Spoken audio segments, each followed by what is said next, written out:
किसने एमआईएम को तोड़ा है, क्या उस राजद को माफ करोगे?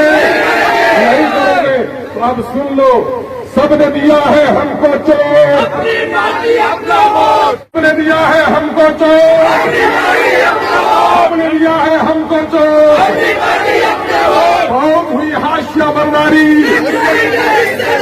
बहुत ही झंडा बरदारी, बहुत ही झंडा बरदारी, सबने दिया है हमको चोट।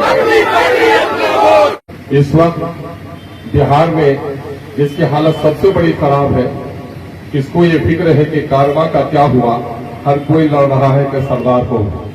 बिहार के बेईमान राजनेता, उसको बिहार के जनता की फिक्र नहीं है, बल्कि हर किसी को अपनी कुर्सी की फिक्र है कि हम कुर्सी कैसे पाए।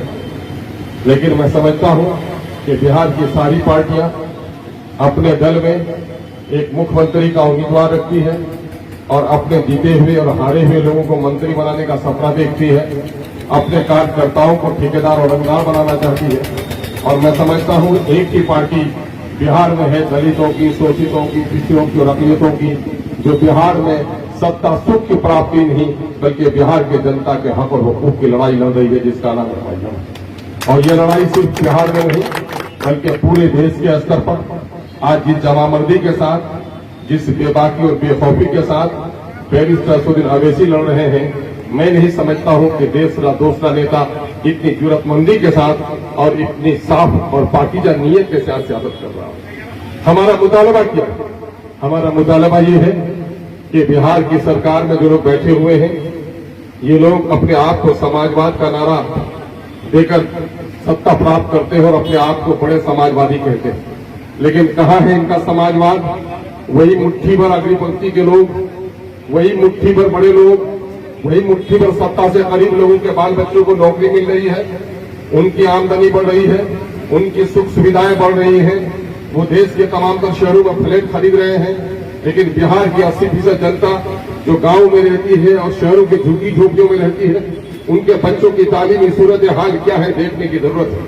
सरकार कहती है कि गुलाबी ईंटों से हमने स्कूल के घर बना दिए, हमने साइकिल दे दी, हमने पोशाक दे दी, लेकिन इस नादान सरकार को ये मालूम नहीं है कि स्कूल और शिक्षा दीवारों का नाम नहीं है, पोशाक और साइकिल का नाम नहीं है।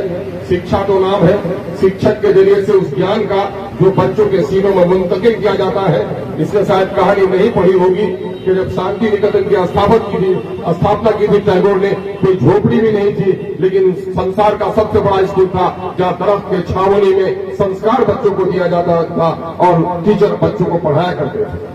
आज गरीबों को उन तमाम तर भूल भुलैयों में फंसा दिया गया है और उनके बच्चों को अनपढ़ और जाहिल रखने की पूरी साजिश की गई है। और साइकिल और पोशाक के पैसों को अगर जोड़ लें, 4000 साइकिल के और पोशाक के 600 रुपए, तो 5000 की रकम इनको मिल पाती है। लेकिन ईमानदारी से बोलो और गवाही दो कि गरीब से गरीब और रिक्शा ठेला चालक भी अपने बच्चों को कोचिंग में पढ़ाने के लिए हर महीने में 1000 से 2000 रुपए खर्च करता है और 20 से 25,000 रुपए उनका कोचिंग में लगता है। आज से 50 साल पहले, 40 साल पहले कोचिंग का कोई निजाम नहीं था। गरीब और अमीर का बच्चा एक ही स्कूल में पढ़ता था, वहाँ बीडीओ का बेटा भी पढ़ता था, चपरासी और भंगी का भी बेटा पढ़ता था। लेकिन आज अमीरों के स्कूल अलग हो गए हैं, गरीबों के स्कूल अलग हो गए हैं। यही वजह है कि बेईमान सरकार गरीबों के बच्चों को गरीब और निरक्षर रखने की साजिश कर रही है। उसी की शिक्षा पॉलिसी के खिलाफ एमआईएम ने आज धरने का एहतमाम किया है और यह आवाज लगाई है कि बिहार के लोगों जगो, और लोग लड़ रहे कुर्सी के लिए, मैं लड़ रहा हूं अपने अवाम के हक के लिए। सीमांचल के भी कुछ नेता है जो बिन पानी के जिस तरह मछली तड़पती है, सत्ता के बगैर तड़प रहे हैं। ठेकेदारी, रंगदारी, रोड की वसूली में जो कमी आ गई है, बेचारा परेशान। जनता के सवालात पर क्यों नहीं तुम्हारी मुंह खुलती, तुम्हारा मुंह क्यों नहीं खुलता, तुम्हारी जबान क्यों नहीं खुलती? सड़क टूटी हुई है, क्यों नहीं जबान खुलती? पुल नहीं बने हैं, क्यों नहीं जबान खुलती? स्कूलों में टीचर नहीं है, क्यों नहीं जबान खुलती? अलीगढ़ यूनिवर्सिटी कैंपस आज वीरान पड़ा है, क्यों नहीं जबान खुलती? 50-50 किलोमीटर पर नदियों पर पुल नहीं है, तुम्हें नजर नहीं आता? सड़कें टूटी है, घर कट रहे हैं, नदियों में बस्तियां विलीन हो रही है, लोग बेघर हो रहे हैं। ये मुद्दे तुम्हारे मुद्दे नहीं है, ये सिर्फ मुद्दे इसलिए है कि तुम तड़प रहे हो कि तुम्हारी रंगदारी पर रोक लग गई है। हालांकि रात को छुपकर डाके डालते ही हो, लूटते ही हो लोगों को। मैं आपको बताना चाहता हूं कि मौजूदा वक्त सीमांचल के नौजवानों, मेरी नाकें, हम उन अभ्यर्थियों का शुक्रगुजार है जिनकी एक बड़ी तादाद यहाँ आई है। लेकिन मैं बता देता हूँ, शेर बहुत पुराना है, लेकिन उसकी मानवीयत रहती दुनिया तक कभी कम नहीं होगी। ये खामोश मिजाजी तुम्हें जीने नहीं देगी, इस दौर में जीना है तो कोहराम मचा दो। कोहराम मचाने का मामला, कोहराम मचाने का मामला क्या है? आज देख रहे हो, अगर जिन लोगों ने पहले क्या कहा कि सर्टिफिकेट लाओ और नौकरी लेकर जाओ, कितनी दोगली पॉलिसी है। मेरे गांव का एक सूफी है, उम्र भर बीवी के को पीटता रहा, बीवी से लड़ता रहा। आज जब बीवी मर गई है तो हर साल उसके मरने के दिन पर मिलाद के उनके का एहतमाम करता है। मैंने कहा ये दोगली नीति तो आपकी बिहार सरकार से मिलती जुलती है। पहले टीचरों को बहाल कर दिया, अब टीचरों को कह रहा है कि गुणवत्ता का इम्तिहान दो।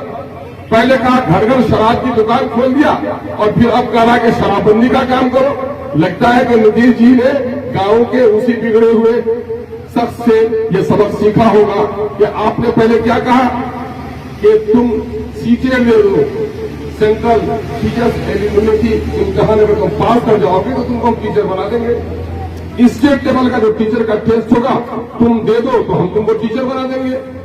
नतीजा ये हुआ कि लाखों लड़के सीटेट और बीटेट कर लिए, लाखों बेटियों ने सीटेट और बीटेट कर लिया। अब ये समझा बेटा के बाप ने समझा बेटा मेरा तो टीचर हो गया, रिश्तेदारों ने भी समझा कि नौजवान तो टीचर हो गया, किसी ने अपनी बेटी का और अपने बहन का रिश्ता कर दिया।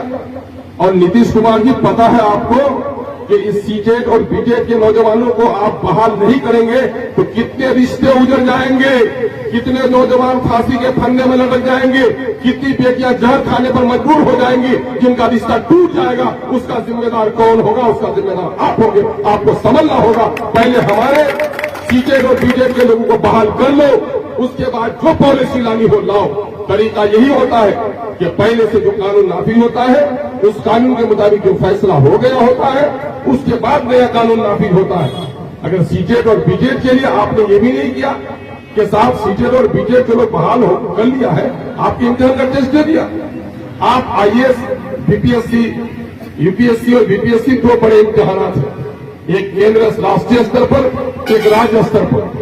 मैं कहता हूं कि क्या आज से 10 साल पहले जो यूपीएससी का इम्तिहान पास किया है उसकी बुनियाद पर जो आज डीएम बना है, एसपी बना है, क्या आज वो इम्तिहान दे सकते हैं? आज इम्तिहान देकर तो पास कर पाएंगे? मैं तो खुद माननीय मुख्यमंत्री जी को कहता हूं कि माननीय मुख्यमंत्री जी, आपने इंजीनियरिंग का इम्तिहान पास किया है, ईमानदारी से बोलिए क्या आज आपको इंजीनियरिंग के इम्तिहान में बैठा दिया जाए, कोई एक सब्जेक्ट भी आप पास कर सकते हैं क्या? तो एक सब्जेक्ट आप पास नहीं कर सकते। तो आप ये बताइए कि 10 साल, 12 साल, 15 साल जिन्होंने पढ़ाया है, पढ़ाने में गुणवत्ता आ गई है। यूपीएससी का इम्तिहान जिन्होंने आज से 10 साल पहले पास किया है वो आज प्रतियोगिता का इम्तिहान पास नहीं कर सकता। लेकिन मैं समझता हूं कि शासन प्रशासन चलाने में उस अफसर की बड़ी सलाहियत बढ़ गई होगी। आज हमारा टीचर एक कंपटीशन का इम्तिहान पास नहीं कर सकता, लेकिन पढ़ाने के सिलसिले में जो गुणवत्ता उनका आई है, जो तरबियत देने का सलीका उसमें पैदा हुआ है, तालीम की नफ्सियात और बच्चों को पढ़ाने का जो सलीका उनका आया है, क्या ये आज इम्तिहान लेकर उनको आप हटा देना चाहते हैं और इस सारी कुर्बानियों को आप खत्म कर देना चाहते हैं? इसलिए हम आपसे मुतालबा करते हैं कि आप डोमिसाइल को नाफिज कीजिए और उसके सभी निकालिए कि क्या तरीका हो सकता है जिसके जरिए से डोमिसाइल नाफिज हो जाए और हमारे बच्चों की, हमारे अभ्यर्थियों की पहले बहाली हो जाए। ये काम आपको करना होगा, ये काम आपको करना चाहिए, वरना नहीं तो आप बिहार के नौजवानों के साथ धोखे का काम कर रहे हैं। और नौजवान वीर की हड्डी नहीं, इनकलाब की चिंगारी है, और ये इनकलाब की चिंगारी अगर सोना बन जाए तो फिर आप कहीं के नहीं रहिएगा। या मैं आपको इंतजार करना चाहता हूं। मैं इस वक्त ये भी कहना चाहता हूं कि बिहार में दूसरी सरकारी जबान उर्दू है और मादरी जबान है एक बड़ी आबादी। तकरीबन बिहार में 14 करोड़ की आबादी के दरमियान में 5 से 7 करोड़ आबादी उर्दू समझती है, उर्दू पढ़ती है, उर्दू बोलती है, और तकरीबन यहाँ पर 3 करोड़ आबादी की जबान मादरी जबान है। और देश का आइन और दस्तूर ये कहता है कि प्राइमरी एजुकेशन उसकी मातृ जबान में दी जाए। अगर प्राइमरी एजुकेशन अगर हम फर्ज करें कि 5वीं दर्जे तक भी अगर हमारे बच्चों को उर्दू में तालीम देंगे तो सारे टीचर उर्दू के चाहिए, रियाजी के टीचर उर्दू के चाहिए, समाजियात के टीचर उर्दू के चाहिए। अगर ये निस्बत से अगर टीचर की बहाली करेंगे तो कम अज कम 2 से 2.5 लाख टीचर बहाल करने पड़ेंगे सिर्फ उर्दू के नाम पर। उर्दू के नाम पर आप प्राइमरी एजुकेशन का एहतमाम नहीं करते हो और उर्दू सिर्फ एक सब्जेक्ट पढ़ा रहे हो और उस पर भी तकरीबन 80,000 उर्दू की जगह खाली पड़ी हुई है।